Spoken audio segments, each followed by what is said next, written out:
esa restricción. O lo que es lo mismo, cuando una Constitución declara un derecho, ese derecho es plenamente ejecutivo. La Ley de Desarrollo de Derechos no es una ley habilitante, sino una ley de límites. Cuando se declara un derecho, ese derecho se puede ejercitar sin límite ninguno. Me dice, ¿tiene usted derecho a la vida? Bueno, pues mi vida no la controla, nadie me puede limitar la vida. La ley puede establecer limitaciones, no a la vida, claro está, en el ámbito procesal, ya no entro en otras discusiones. La ley es una ley de límites. Ahora bien, esa ley tiene que ser accesible y previsible, porque es límites para el Estado y límites para que el ciudadano conozca hasta dónde puede llegar el Estado y ajustar su conducta. Una ley accesible y previsible. Y además no cabe más excepción que aquella que esté prevista de modo expreso. Nunca los tribunales pueden interpretar los límites de manera extensiva, sino en todo caso restrictiva, y en caso de duda siempre a favor de la vigencia del derecho. Y la jurisprudencia nunca es una norma habilitante para crear restricciones de derechos. Salvo, como dice el Tribunal Europeo de Derechos Humanos, que la jurisprudencia fuera general y anterior, es decir, una ley. Y se refiere a aquellos países donde no hay ley escrita, sino creación jurisprudencial, al sistema anglosajón, donde la jurisprudencia opera como una ley. En el nuestro, la jurisprudencia no es creadora de derecho objetivo.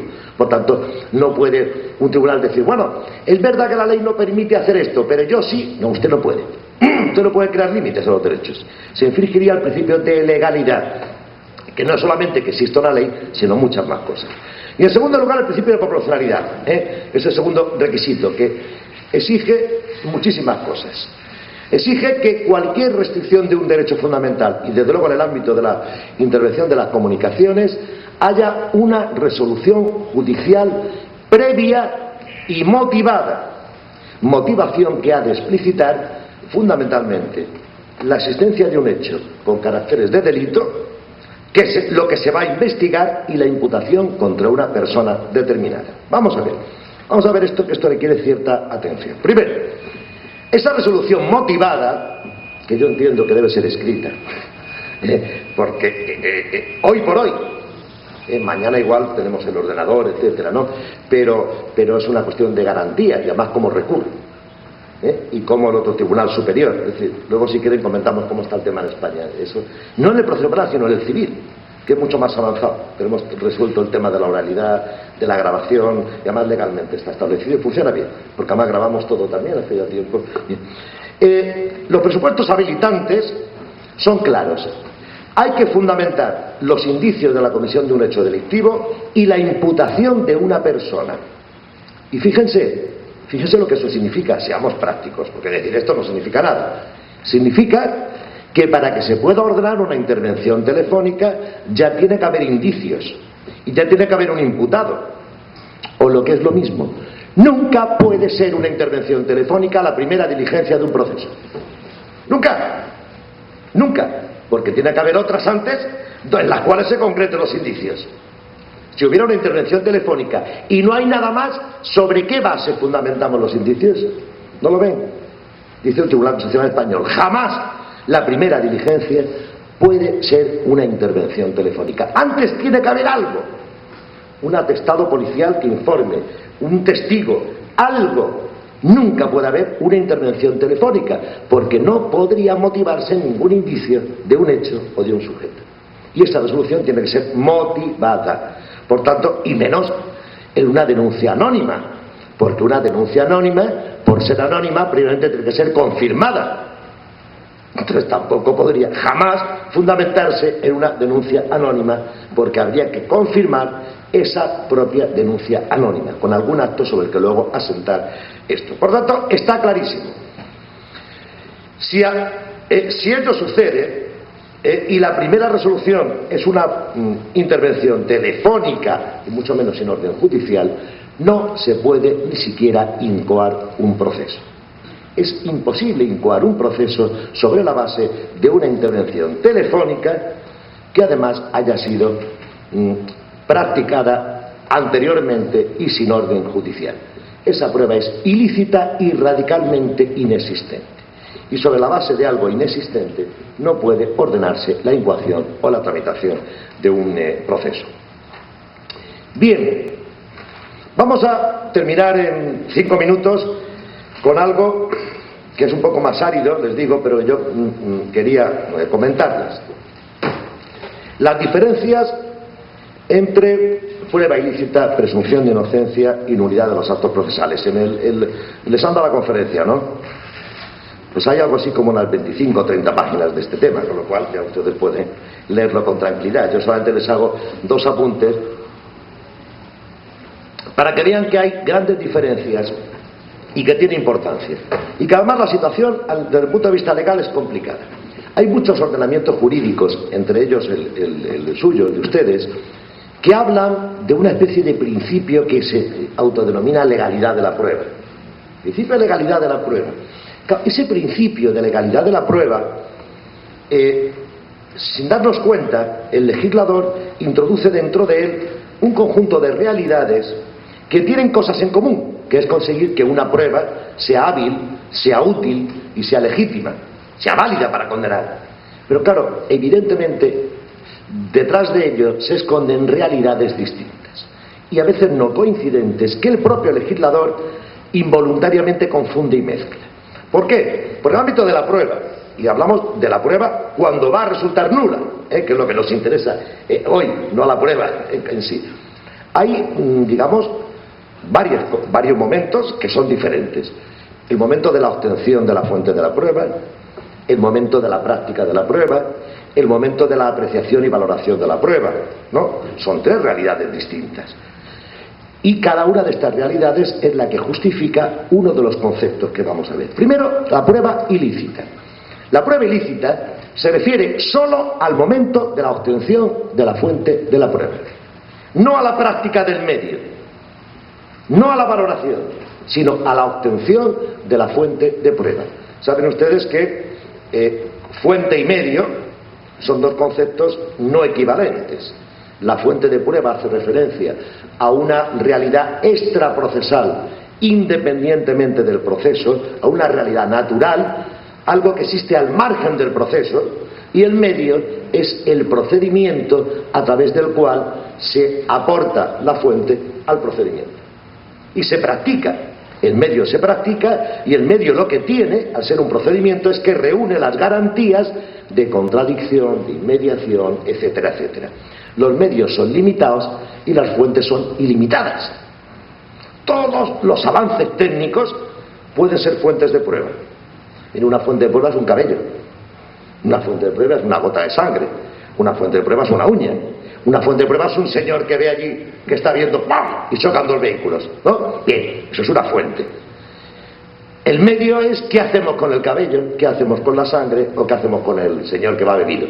Practicamos un medio de prueba. ¿Cuál? La prueba testifical, la prueba pericial, ¿lo ve?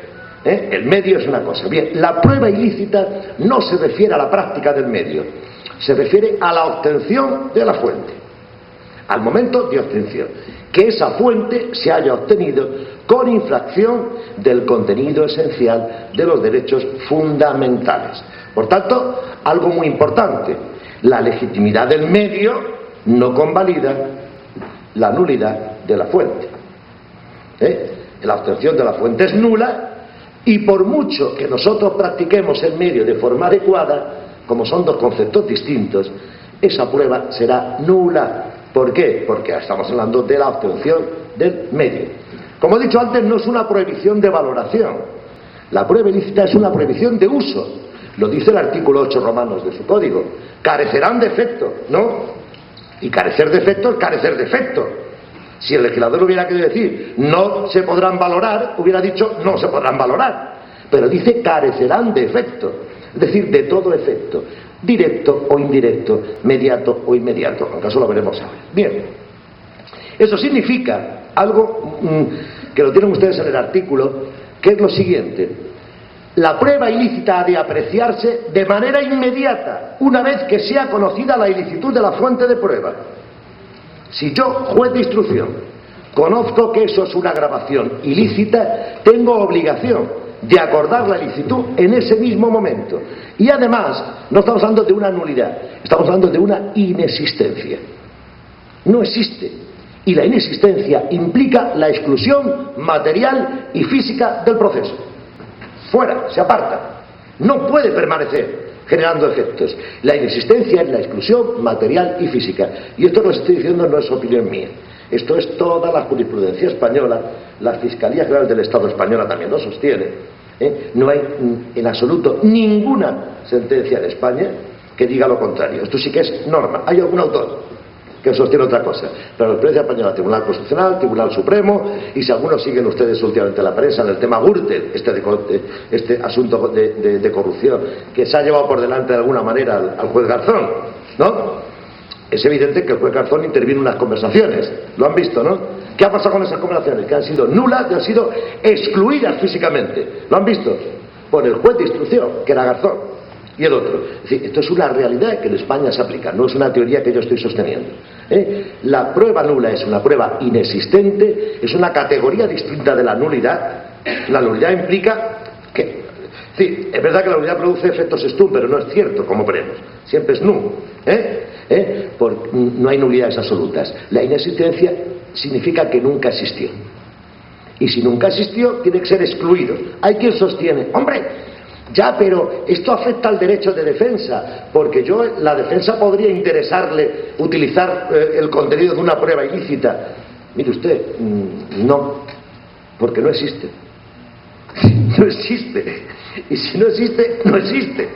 La defensa podrá, si le da la gana, buscar otra prueba para convalidarla, porque a la defensa el efecto reflejo no le afecta.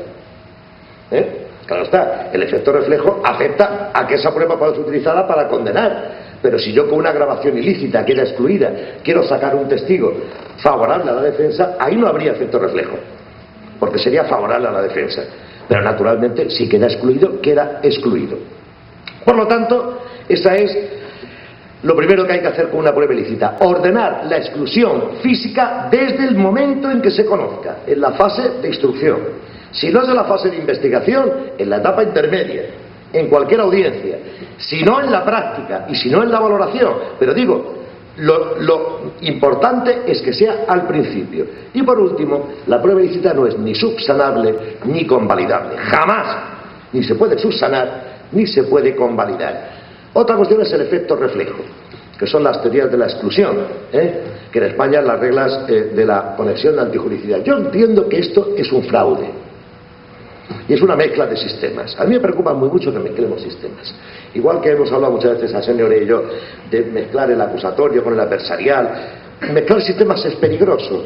A ver, en el modelo anglosajón, la prueba ilícita no surge históricamente como un mecanismo de protección de la Constitución, en absoluto. Surge como reacción de los jueces ante el poder de la policía. Es decir, la prueba ilícita surge por una realidad de su propio modelo. El modelo adversarial anglosajón de jurado, porque solamente se entiende el adversarial en un modelo con jurado, no de jueces técnicos, donde el juez es un convidado de piedra, adversarial, jurado y juez sentado. ¿Qué pasaba? Que la policía tenía un papel absoluto e incorporaba pruebas ilícitas que el juez tenía que valorar. Por eso la reacción del modelo, que fue una creación judicial, fue la prueba ilícita. ¿Para qué? Para evitar que la policía abusara de su posición. Por tanto, en el modelo anglosajón, la prueba ilícita tiene una finalidad, que es la disuasoria. En nuestro modelo no es así. En nuestro modelo la finalidad de la prueba es la protección del sistema de derechos fundamentales, que a la vez, naturalmente, cumple inmediatamente una función disuasoria, porque claro que si tú anulas lo que hace la policía, disuade a la policía de comportarse mal, pero la finalidad no es disuadir, es hacer eficaz la Constitución. Por tanto, las reglas de exclusión o de la teoría de la conexión de antijuricidad son una mezcla de sistemas y contrario a nuestro fundamento. Por ejemplo, la prueba más evidente: en el modelo anglosajón la prueba ilícita solamente se produce en el proceso penal cuando la infracción proviene del Estado, ¿no? En el nuestro también.